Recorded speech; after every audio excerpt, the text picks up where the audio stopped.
Hola a todos, bienvenidos a nuestra inversión de hoy. Hoy. Vamos a explorar un tema que está generando mucho debate en España, Mm, la educación sexual, ajá, dejando a un lado las playas y las tapas. claro. Vamos a profundizar en un asunto que, a pesar del progreso social de España, Mm. parece estar enfrentando algunos obstáculos. Así es, resulta paradójico que un país conocido por sus políticas sociales progresistas esté teniendo dificultades en un área tan fundamental como la educación sexual de sus jóvenes. Exacto. Para esta inversión nos basaremos en un artículo sobre una jornada formativa reciente titulada Educación sexual y derechos sexuales y reproductivos. Ajá. Este evento, organizado por el Instituto de las Mujeres, ¿Sí? forma parte de un curso online masivo, Ah, un MOSS, sí. llamado #Educaguales, Ujú. que ha contado con la participación de más de 1000 educadores. Interesante. ¿Qué nos dice esto sobre la situación actual de la educación sexual en España? Bueno, un MOS es un curso online abierto a un gran número de participantes, lo que nos indica que hay un interés considerable en mejorar la educación sexual en España. Sin embargo, Antonia Morillas, directora del Instituto de las Mujeres, declaró que España sigue suspendiendo en educación sexual, una afirmación bastante contundente, ¿no crees? Totalmente. Y para respaldar su afirmación, un estudio del instituto reveló que los jóvenes calificaron la educación sexual que recibieron con un 4,4 sobre 10. Vaya. Una calificación muy baja sin duda. ¿Cuáles son las consecuencias de este suspenso para la sociedad española? Las consecuencias pueden ser significativas. Morillas señaló varios temas tabú que no se están abordando adecuadamente. Por ejemplo, el uso del preservativo entre los jóvenes, la estigmatización de la menstruación o el aumento de las infecciones de transmisión sexual. De hecho, también mencionó la falta de conversaciones sobre la sexualidad en las mujeres mayores de 50 años. Cierto. E incluso la masturbación sigue siendo un tabú. ¿Cómo puede ser que en un país como España estos temas sigan siendo tan difíciles de abordar? Es cierto, el silencio y la vergüenza que rodean estos temas pueden tener graves consecuencias desde la desinformación y las conductas de riesgo hasta problemas de salud.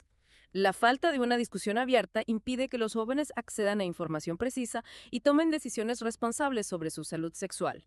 Es preocupante que estas conversaciones no se estén dando en un país tan progresista como España. Sin embargo, Morillas también mencionó dos nuevas leyes que buscan abordar estas deficiencias. Sí, se trata de la Ley para la Igualdad Real y Efectiva de las Personas Trans y para la Garantía de los Derechos LGTBI, y la reforma de la Ley Orgánica 2/2010 de Salud Sexual y Reproductiva y de la Interrupción Voluntaria del Embarazo. Menuda cantidad de palabras. ¿Puedes explicarnos en qué consisten estas leyes y qué impacto podrían tener? En esencia, estas leyes buscan fortalecer la educación sexual como un derecho fundamental para todos. La primera se centra en la igualdad real y efectiva de las personas trans y en garantizar los derechos LGTBI. La segunda reforma la ley existente sobre salud sexual y reproductiva y la interrupción voluntaria del embarazo. Su objetivo es promover una educación sexual más inclusiva y completa. Entonces, ¿podrían estas leyes marcar un punto de inflexión y cambiar la forma en que se aborda la sexualidad en España? Es posible, representan un paso importante hacia una visión más abierta e inclusiva. Sin embargo, el verdadero desafío radicará en su implementación. Claro, aprobar leyes es solo el primer paso. Asegurar que se pongan en práctica de manera efectiva es fundamental. Para profundizar en estos desafíos y oportunidades, la jornada formativa incluyó dos mesas redondas, una centrada en la educación sexual en la infancia y otra en la adolescencia. ¿Qué se discutió en estas mesas? En la primera mesa redonda se destacó la falta de información disponible para las familias. Se enfatizó la necesidad de formación especializada para los docentes y una mayor colaboración entre familias profesionales y la comunidad. En otras palabras, se necesita un enfoque integral que involucre a todos los actores. La segunda mesa enfocada en los adolescentes propuso un enfoque más radical. Defendieron una educación sexual antipatriarcal que aborda la opresión de los cuerpos, la sexualidad y la identidad de género. Exactamente. Y pusieron énfasis en la importancia de incorporar la diversidad, especialmente las perspectivas trans en el currículo. Parece que hay un reconocimiento creciente de que el enfoque heteronormativo tradicional de la educación sexual ya no es suficiente. Lo que me llamó la atención de ambas mesas fue la insistencia en la responsabilidad compartida. La educación sexual no es solo responsabilidad de las escuelas o los profesores, es un esfuerzo colectivo que requiere recursos adecuados y la voluntad de entablar conversaciones abiertas y honestas. Totalmente de acuerdo. Hablando de conversaciones abiertas, la jornada formativa también incluyó una conversación entre Ángela Rodríguez, secretaria de Estado de Igualdad, y contra la violencia de género, y Lucas Platero, educador e investigador. ¿Qué puntos clave destacarías de esta conversación? Rodríguez y Platero señalaron la falta generalizada de conocimiento sobre los cuerpos y el enfoque limitado al deseo heterosexual cisgénero, especialmente entre las mujeres jóvenes. Cierto. También hablaron sobre el tabú generalizado en torno a la discusión abierta de la sexualidad y cómo este silencio solo perpetúa estereotipos dañinos e impide que los jóvenes obtengan la información que necesitan, Es como si existiera un miedo a reconocer que los jóvenes tienen sentimientos y experiencias sexuales. lo cual, por supuesto, es completamente real. Los jóvenes sienten curiosidad por sus cuerpos y sus relaciones, y negarles el acceso a información precisa solo los pone en mayor riesgo. Rodríguez y Platero argumentaron que la educación sexual es una herramienta crucial para romper estos tabúes y empoderar a los jóvenes para que tomen decisiones informadas sobre su salud y bienestar sexual. Esto nos devuelve a la afirmación inicial de Morilla sobre el suspenso de España en educación sexual. Es evidente que hay una desconexión real entre la imagen progresista del país y la realidad sobre el terreno. Sin embargo, la conversación entre Rodríguez y Platero ofrece un rayo de esperanza. Sugiere que hay una conciencia creciente del problema y una voluntad de abordarlo de frente. Exacto. Ya. Y una figura clave en este movimiento por el cambio es Lucas Platero, quien aboga por un concepto llamado educación sexual integral. ¿Puedes explicarnos en qué consiste este concepto? Claro, la educación sexual integral en línea con la definición de la UNESCO va más allá de los aspectos puramente biológicos de la reproducción y la prevención de enfermedades. Abarca las dimensiones emocionales, sociales y éticas de la sexualidad, fomentando el respeto al consentimiento y las relaciones saludables. Suena como si se tratara de dar a los jóvenes las herramientas que necesitan para navegar por las complejidades de la sexualidad de una manera sana y responsable. Pero, ¿cómo se implementa realmente un enfoque tan integral en las escuelas? ¿Por dónde se empieza? Sin duda es un desafío, pero no insuperable. Un aspecto clave es empezar pronto. No podemos esperar hasta la adolescencia para empezar a hablar de estos temas. Los niños sienten curiosidad natural por sus cuerpos y necesitamos proporcionarles información adecuada a su edad desde pequeños. Me imagino que algunos padres pueden ser reacios a esto. Podrían preocuparse de que hablar de sexo demasiado pronto anime a los niños a experimentar. Esa es una idea errónea muy común, pero las investigaciones han demostrado que la educación sexual adecuada a la edad en realidad retrasa la actividad sexual y fomenta prácticas más seguras. Cuando los jóvenes tienen información precisa, es más probable que tomen decisiones responsables. Así que se trata de empoderarlos con conocimiento, no de asustarlos con el silencio. Pero el conocimiento por sí solo no es suficiente, ¿verdad? También se necesita una comunicación abierta y la voluntad de abordar temas delicados. Por supuesto. Y ahí es donde el papel de los profesores y educadores se vuelve crucial. Necesitan estar formados para manejar estas conversaciones con sensibilidad e inclusividad, creando un espacio seguro para que los alumnos hagan preguntas y exploren sus sentimientos. Lo que nos lleva de nuevo a esa necesidad de formación especializada que destacó la primera mesa redonda. Parece que invertir en la formación del profesorado es esencial para hacer realidad este enfoque integral. Es una inversión que se amortiza de innumerables maneras.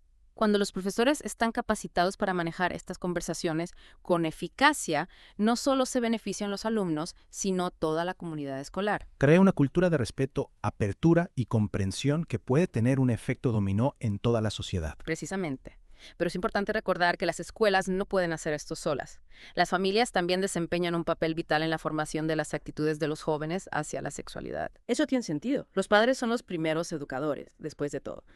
Pero ¿cómo podemos animar a los padres a ser más abiertos y comunicativos sobre estos temas? Sobre todo cuando ellos mismos pueden haber crecido en una época en la que el sexo era tabú. Se trata de proporcionar a los padres los recursos y el apoyo que necesitan para sentirse cómodos al tener estas conversaciones. Los talleres para padres, los recursos en línea e incluso el simple diálogo abierto dentro de la comunidad pueden ser de gran ayuda. Se trata de normalizar estas conversaciones y dejar claro que hablar de sexo no tiene por qué ser incómodo o vergonzoso. Correcto. Y cuando las familias y las escuelas trabajan juntas, se crea una fuerza poderosa para el cambio. Los jóvenes reciben mensajes consistentes sobre la sexualidad, tanto de sus hogares como de sus aulas, lo que puede tener un profundo impacto en su desarrollo. Se trata de crear una sociedad donde la sexualidad ya no se vea como algo que temer o de lo que avergonzarse, sino como una parte natural integral del ser humano. Exactamente. Y ese es el objetivo final de la educación sexual integral, empoderar a las personas para que acepten su sexualidad de una manera sana, responsable y plena. Así que hemos hablado de la importancia de empezar pronto, formar a los profesores, implicar a las familias, pero ¿hay algún tema o área específicos que necesite una atención especial en el currículo de educación sexual de España? Hay varias áreas que merecen una atención especial.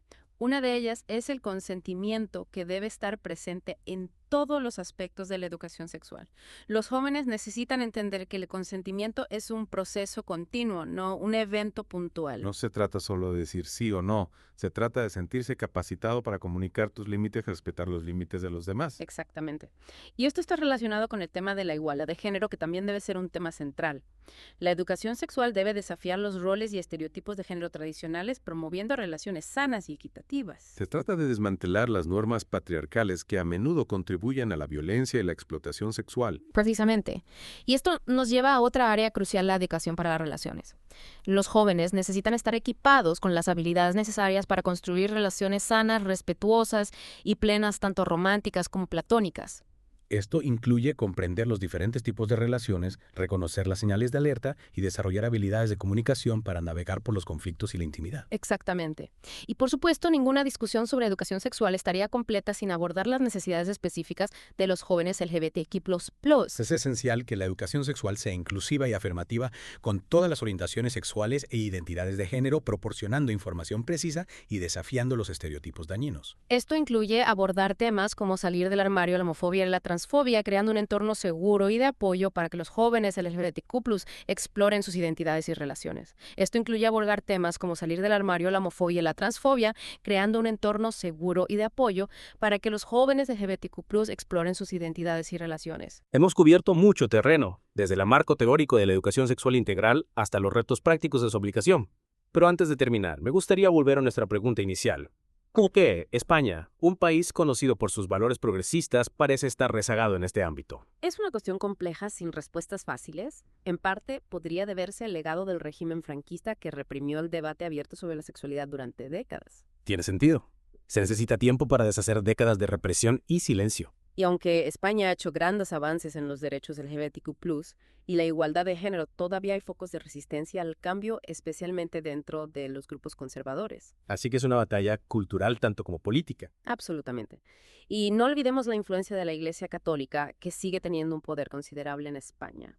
La postura de la Iglesia sobre la sexualidad a menudo choca con los principios de la educación sexual integral. Crea una tensión entre los valores tradicionales y las necesidades cambiantes de una sociedad moderna.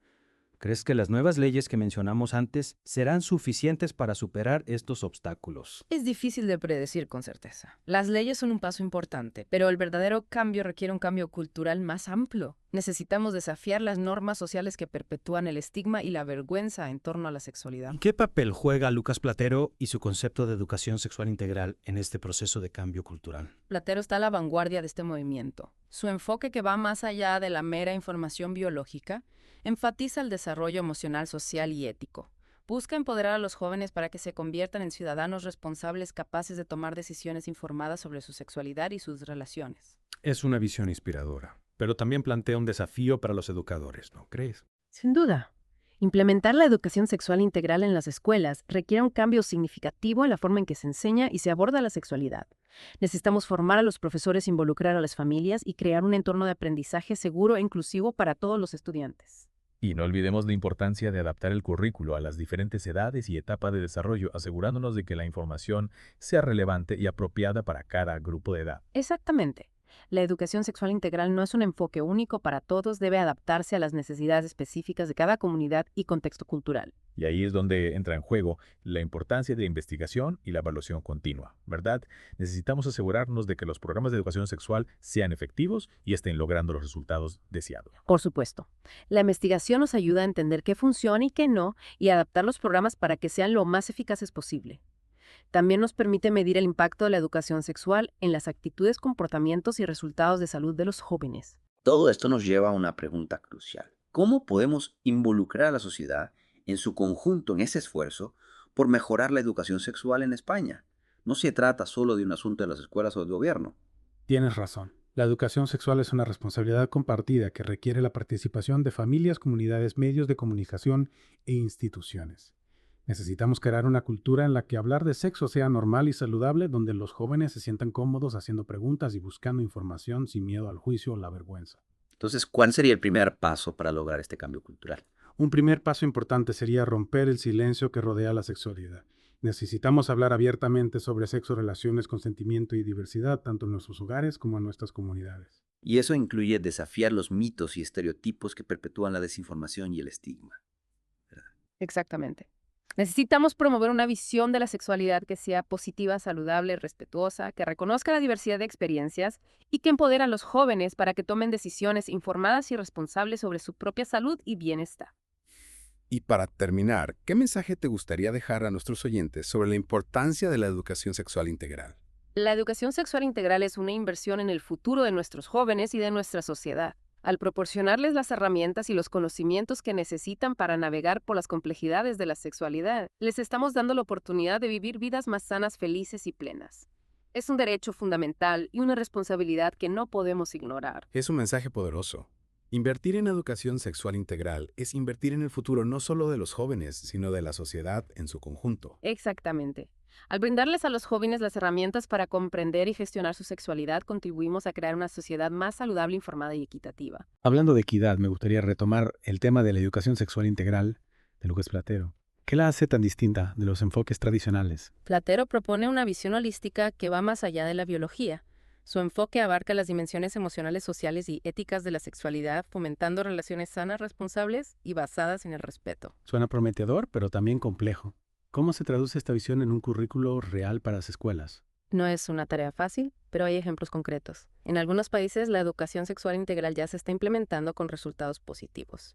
Se abordan temas como la autoestima, la comunicación asertiva, la negociación del consentimiento y la diversidad de género e identidad sexual. ¿Y qué papel juegan los padres en este nuevo modelo de educación sexual? Algunos podrían sentirse incómodos hablando de estos temas con sus hijos. Es comprensible que algunos padres sientan reticencias. Por eso es fundamental crear espacios de diálogo y formación para ellos. Se les puede brindar información sobre cómo abordar estos temas con sus hijos de manera adecuada a su edad, respondiendo a sus preguntas con naturalidad y sin vergüenza. Entonces no se trata de delegar toda la responsabilidad a las escuelas, sino de crear un frente común que involucre a familias, educadores y la comunidad en general. Exacto.